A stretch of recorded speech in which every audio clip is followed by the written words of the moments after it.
Hello friends, LGR study के YouTube channel में आप सभी का स्वागत है।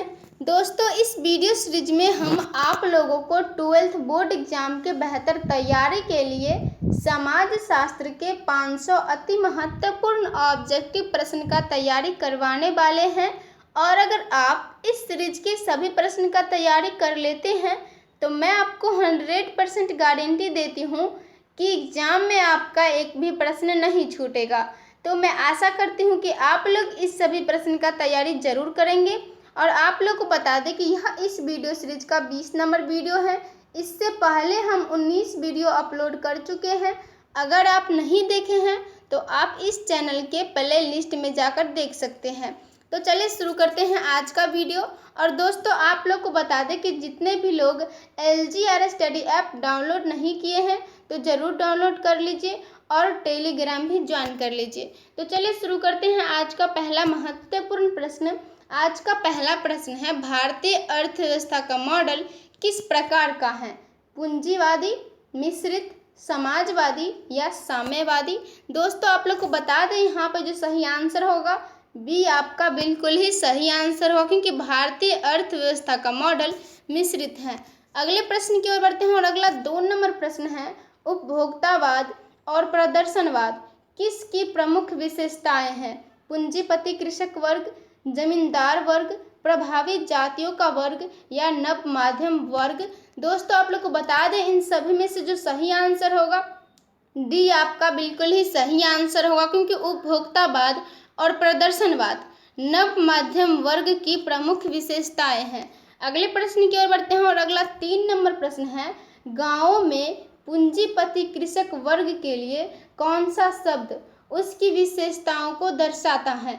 उद्योगपति कृषक, धनी कृषक, शिक्षित कृषक या व्यावसायिक कृषक? दोस्तों, आप लोग को बता दें यहाँ पर जो सही आंसर होगा बी आपका बिल्कुल ही सही आंसर होगा, क्योंकि गाँवों में पूंजीपति कृषक वर्ग के लिए धनी कृषक वर्ग यह शब्द उसकी विशेषताओं को दर्शाता है।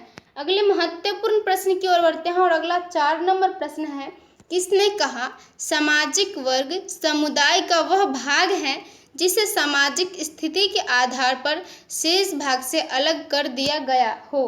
कार्ल मार्क्स, DN मजूमदार, सच्चिदानंद या मैकाइवर? दोस्तों, आप लोग को बता दें यहाँ पर जो सही आंसर होगा डी आपका बिल्कुल ही सही आंसर होगा, क्योंकि मैकाइवर ने कहा है सामाजिक वर्ग समुदाय का वह भाग जिसे सामाजिक स्थिति के आधार पर शेष भाग से अलग कर दिया गया हो।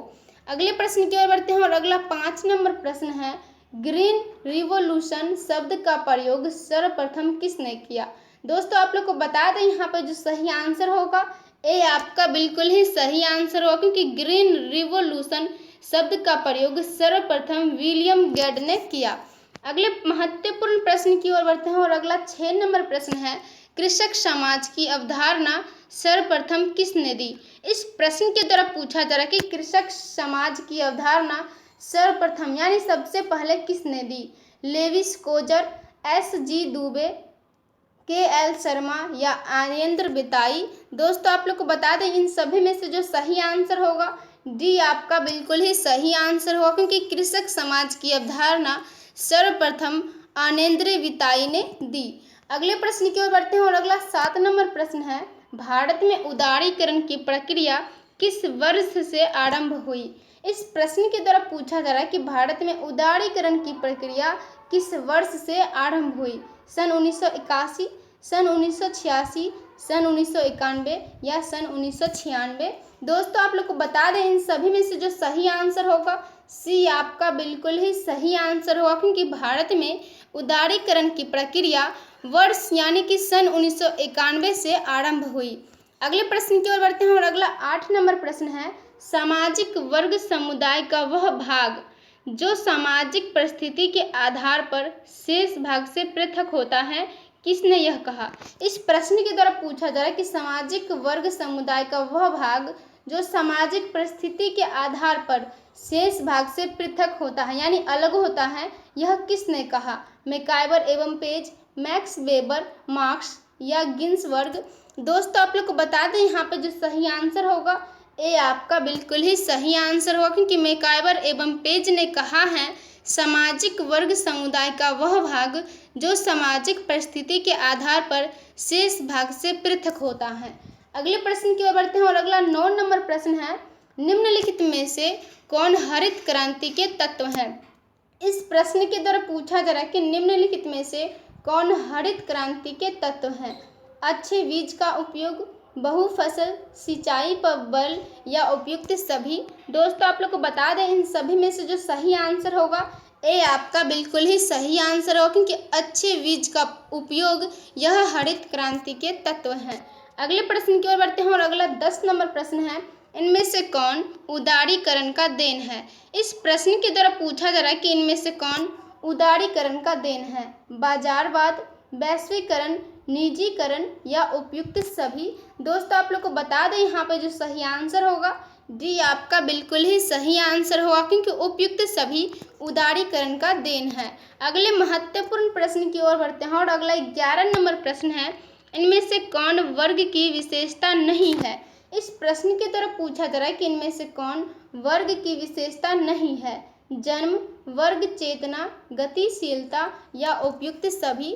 दोस्तों आप लोग को बता दें यहाँ पे जो सही आंसर होगा ए आपका बिल्कुल ही सही आंसर होगा, क्योंकि जन्म जो है वो वर्ग की विशेषता नहीं है। अगले प्रश्न की ओर बढ़ते हैं और अगला 12 नंबर प्रश्न है, इनमें से कौन हरित क्रांति का प्रकार है। इस प्रश्न के द्वारा पूछा जा रहा है कि इनमें से कौन हरित क्रांति का प्रकार है। शैक्षणिक विकास, क्षेत्रीय असमानता, अर्थव्यवस्था में विकास या उपयुक्त सभी। दोस्तों आप लोग को बता दें इन सभी में से जो सही आंसर होगा सी आपका बिल्कुल ही सही आंसर होगा, क्योंकि अर्थव्यवस्था में विकास हरित क्रांति का प्रकार है। अगले प्रश्न की ओर बढ़ते हैं और अगला 13 नंबर प्रश्न है, जमींदारी उन्मूलन अधिनियम किस वर्ष पारित किया गया। 1961, 1948, 1951 या 1955। दोस्तों आप लोग को बता दें इन सभी में से जो सही आंसर होगा सी आपका बिल्कुल ही सही आंसर होगा, क्योंकि जमींदारी उन्मूलन अधिनियम वर्ष 1951 को पारित किया गया। अगले प्रश्न की ओर बढ़ते हैं और अगला 14 नंबर प्रश्न है, अंग्रेजों के आने से पहले भारतीय अर्थव्यवस्था का चरित्र था। इस प्रश्न के द्वारा पूछा जा रहा है कि अंग्रेजों के आने से पहले भारतीय अर्थव्यवस्था का क्या चरित्र था। आदिम, कृषक, पशुपालन या उपयुक्त सभी। दोस्तों आप लोग को बता दें यहाँ पे जो सही आंसर होगा बी आपका बिल्कुल ही सही आंसर होगा, क्योंकि अंग्रेजों के आने से पहले भारतीय अर्थव्यवस्था का चरित्र कृषक का था। अगले प्रश्न की ओर बढ़ते हैं और अगला 15 नंबर प्रश्न है, भारतीय खेतिहर अर्थव्यवस्था किसका मेरुदंड है। इस प्रश्न के द्वारा पूछा जा रहा है कि भारतीय खेतिहर अर्थव्यवस्था किसका मेरुदंड है। स्थानीय अर्थव्यवस्था, राष्ट्रीय अर्थव्यवस्था, अंतर्राष्ट्रीय अर्थव्यवस्था या उपयुक्त सभी। दोस्तों आप लोग को बता दें इन सभी में से जो सही आंसर होगा बी आपका बिल्कुल ही सही आंसर होगा, क्योंकि भारतीय खेतिहर अर्थव्यवस्था राष्ट्रीय अर्थव्यवस्था का मेरुदंड है। अगले महत्वपूर्ण प्रश्न की ओर बढ़ते हैं और अगला 16 नंबर प्रश्न है, भूदान आंदोलन की शुरुआत किनके द्वारा की गई। इस प्रश्न के द्वारा पूछा जा रहा है कि भूदान आंदोलन की शुरुआत किनके द्वारा की गई थी। दोस्तों आप लोग को बता दें यहाँ पे जो सही आंसर होगा बी आपका बिल्कुल ही सही आंसर होगा, क्योंकि भूदान आंदोलन की शुरुआत विनोबा भावे के द्वारा की गई थी। अगले प्रश्न की ओर बढ़ते हैं और अगला 17 नंबर प्रश्न है, हरित क्रांति का उत्प्रेरक कौन है। इस प्रश्न के द्वारा पूछा जा रहा है कि हरित क्रांति का उत्प्रेरक कौन है। नदियाँ, संकरित बीज, उपजाऊ जमीन या वर्षा। दोस्तों आप लोग बता दें यहाँ पर जो सही आंसर होगा बी आपका बिल्कुल ही सही आंसर होगा, क्योंकि संकरित बीज हरित क्रांति का उत्प्रेरक है। अगले महत्वपूर्ण प्रश्न की ओर बढ़ते हैं और अगला 18 नंबर प्रश्न है, निम्नलिखित में से किस राज्य में 1960 के दशक में नक्सल आंदोलन का उद्भव हुआ। बिहार, उड़ीसा, पश्चिम बंगाल या मध्य प्रदेश। दोस्तों आप लोग को बता दें यहाँ पर जो सही आंसर होगा बी आपका बिल्कुल ही सही आंसर होगा, क्योंकि उड़ीसा राज्य में 1960 के दशक में नक्सल आंदोलन का उद्भव हुआ। अगले प्रश्न की ओर बढ़ते हैं और अगला 19 नंबर प्रश्न है, जनसंचार को प्रजातंत्र का कौन सा स्तंभ कहा जाता है। इस प्रश्न के द्वारा पूछा जा रहा है कि जनसंचार को प्रजातंत्र का कौन सा स्तंभ कहा जाता है। तीसरा स्तंभ, चौथा स्तंभ, दूसरा स्तंभ या पहला स्तंभ। दोस्तों आप लोग को बता दें इन सभी में से जो सही आंसर होगा बी आपका बिल्कुल ही सही आंसर होगा, क्योंकि जनसंचार को प्रजातंत्र का चौथा स्तंभ कहा जाता है। अगले प्रश्न की ओर बढ़ते हैं और अगला 20 नंबर प्रश्न है, किस सामाजिक समस्या का संबंध आर्थिक साधनों के अभाव से है। इस प्रश्न के द्वारा पूछा जा रहा है कि किस सामाजिक समस्या का संबंध आर्थिक साधनों के अभाव से है। बेरोजगारी, अपतंगता, तलाक या अवैध संतान। दोस्तों आप लोग को बता दें यहाँ पर जो सही आंसर होगा ए आपका बिल्कुल ही सही आंसर होगा, क्योंकि बेरोजगारी सामाजिक संबंध का आर्थिक साधनों से अभाव से है।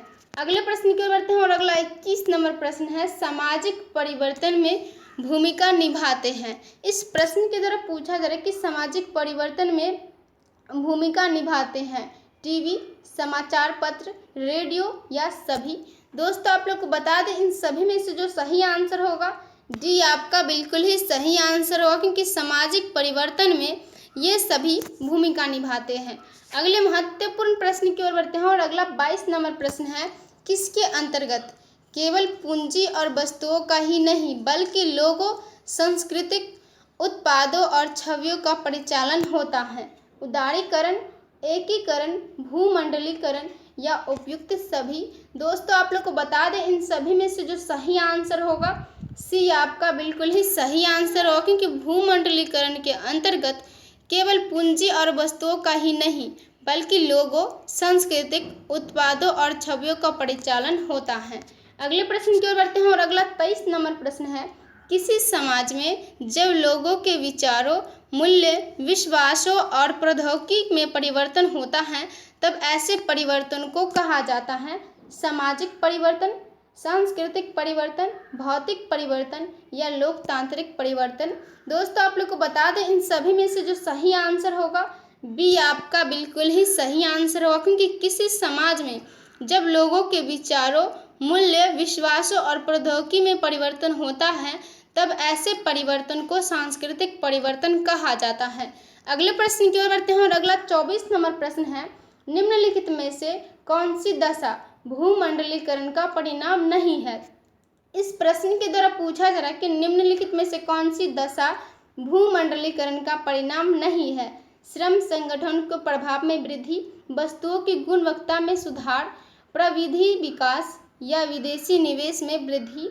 दोस्तों आप लोग को बता दें यहाँ पर जो सही आंसर होगा बी आपका बिल्कुल ही सही आंसर होगा, क्योंकि वस्तुओं की गुणवत्ता में सुधार यह दशा भूमंडलीकरण का परिणाम नहीं है। अगले महत्वपूर्ण प्रश्न की ओर बढ़ते हैं और अगला 25 नंबर प्रश्न है, भूमंडलीकरण की दशा में सफलता के लिए क्या आवश्यक है। इस प्रश्न के द्वारा पूछा जा रहा है कि भूमंडलीकरण की दशा में सफलता के लिए क्या आवश्यक है।